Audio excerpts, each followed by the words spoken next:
Welcome to This Explainer. If you've ever felt like you just kind of don't have that right personality to be successful at selling or persuading or honestly just getting your ideas across, well, I've got a really comforting promise for you today. You do not need to change your personality to succeed. In fact, trying to be someone you aren't is exactly what's holding you back.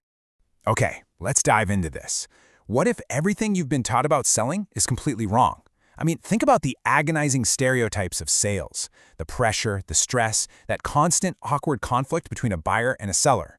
Most of us absolutely dread the idea of selling because we think it means forcing someone to do something they really don't want to do. Today, we're going to completely discard that exhausting mindset. To do that, we're looking at our source material for today, Harry Browne's fascinating book, The Secret of Selling Anything. I just love the bold promise on the cover of this manuscript. It's a roadmap to success specifically for the salesman who is not aggressive, who is not a smooth talker, and who is definitely not an extrovert. In fact, if you're an introvert, you actually have a distinct advantage here, and we're going to see exactly why. First, let's take these exhausting, traditional requirements of a quote-unquote born salesman and mentally cross every single one of them out. You don't need to be aggressive. You don't need to be a glib talker. You do not need to be manipulative, possess nerves of steel, or be tirelessly hounding people. Actually, scratch that. Not only are these traits unnecessary, but Browne argues they're actually massive hindrances to making a sale. What a relief, right? And this brilliantly illustrates the core shift we need to make today. The old stereotype is all about forcing a purchase through willpower and manipulation. It's like a battle. But the reality, the true secret to selling is simply facilitating a mutually profitable exchange based on basic human nature. Selling is literally just helping people get what they already want. But to understand how that works, we have to understand people. Section 1. The Psychology of Profit, the Human Marketplace. Before we even touch on sales tactics, we need to define the real underlying reasons why human beings do absolutely anything. It all starts with happiness. Now, happiness is simply the mental feeling of well-being. Every single individual on Earth is seeking happiness, but here's the absolutely critical part. Because everyone has a different life, a totally different background, and different values, happiness is entirely relative. What brings you a feeling of well-being might sound like actual torture to someone else. Which brings us to the definition of profit. Now, when we say profit, our brains usually jump straight to dollars and cents, right? But in human psychology, profit is simply the increase in happiness by replacing one situation with another. Think about it. When a person buys a car for $3,000, they value the car more than the money. The salesman values the money more than the car. Both sides experience an increase in overall happiness. Therefore, every voluntary exchange has at least two profits. But here is the catch, and it's a big one. Resources are limited. Our time, our energy, our property, it's all finite. Because we literally can't have everything, we must constantly choose our actions to get the most well-being out of our limited resources. Every time your prospect spends money or time on you, they are actively giving up the opportunity to spend it on something else. Section 2. The Universal Fallacy. The Fatal Mistake. Understanding this constant balancing act of finite resources leads us directly to the biggest mistake people make when trying to influence others.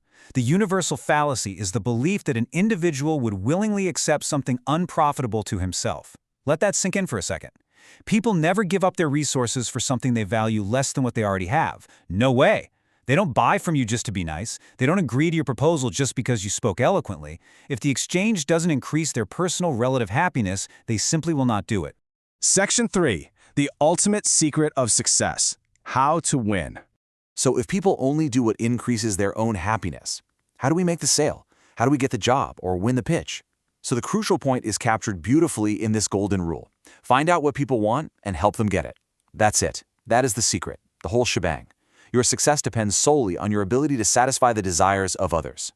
The more efficient you are at finding out what someone considers to be a profit in their own life and then delivering that to them, the more successful you're going to be. And this completely exposes the myth of trying to motivate people. Trying to motivate a prospect means forcing your own values onto them. It takes forever, and honestly, it rarely ever works. Finding the motivation means discovering the goals the prospect already possesses. Listen, an individual is already a live bundle of motivations, right? Hopes, dreams, fears, and problems. Your job is not to give them some shiny new motivation. Your job is merely to uncover what they already want. Section 4. 3 steps to easy sales.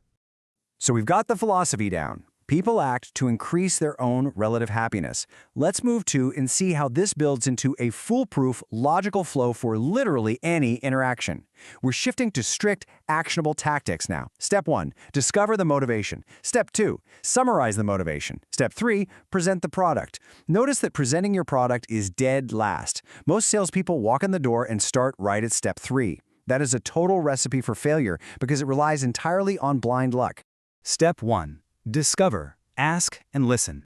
This first step is all about the absolute necessity of finding out what the prospect would actually be willing to buy before you ever breathe a single word about your product. Let me share a fantastic anecdote from the source material. Browne was this completely inexperienced advertising salesman, and he was sent to sell ad space to a chrome plating manufacturer. Now, he knew absolutely nothing about chrome plating. But instead of bluffing, he just sat down and asked simply, "What is the biggest sales problem facing you right now?" The prospect talked for 45 minutes.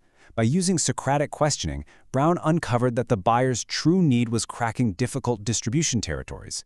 Because he took the time to discover that true need, he didn't just sell a tiny quarter-page ad, he sold 3 full pages.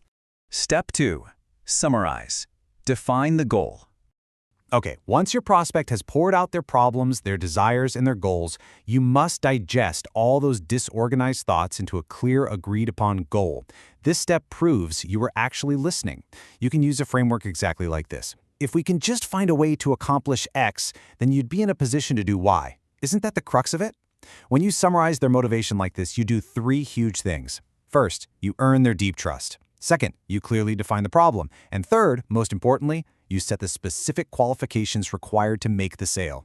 If they say yes to your summary, they are literally telling you exactly what it will take for them to hand over their money. Step 3. Present. Bring the product.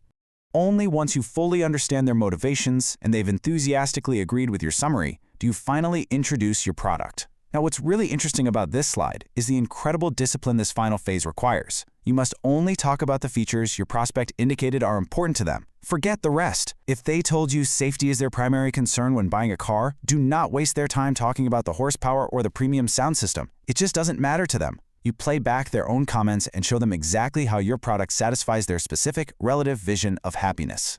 So we've completely dismantled the idea that selling requires some aggressive, extroverted personality. Selling is simply the art of uncovering what someone wants and helping them get it. But as we wrap up this explainer, I want to turn the mirror onto you. What is your motivation? What is your relative vision of happiness? And exactly how are you spending your finite resources to achieve it? Once you know that, the entire world opens up.